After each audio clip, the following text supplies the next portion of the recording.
અમરેલી જિલ્લાના સિમરણ ગામના માલધારી સમાજનો અનોખો વિરોધ।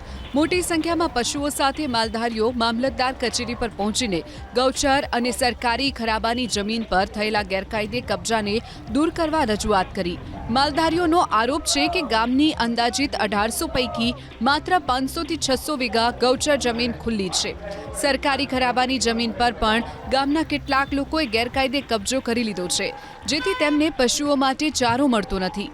અનેકવાર રજૂઆત કરવા છતાં હજુ સુધી તેમની સમસ્યાનું કોઈ નિરાકરણ આવ્યું નથી। હાલ સ્થિતિ એવી છે કે માલધારીઓને પોતાના પશુઓ ચરાવવા માટે એક ગામથી બીજા ગામ જવું પડી રહ્યું છે। ગામના સરપંચ સહિત માલધારીઓએ આજે મામલતદારને આવેદનપત્ર પાઠવીને તાત્કાલિક સમસ્યાના ઉકેલ માટે રજૂઆત કરી। સાથે જ આગામી સમયમાં સમસ્યાનું નિરાકરણ નહીં આવે તો ઉગ્ર આંદોલન કરી વિરોધ નોંધાવવાની પણ ચીમકી ઉચ્ચારી છે। ગેરકાયદે પ્રવૃત્તિઓને લઈ રાજકોટના મોરબી હાઈવે પર સતત બીજા દિવસે રાજકોટ ક્રાઇમ બ્રાન્ચે ચેકિંગ હાથ ધર્યું।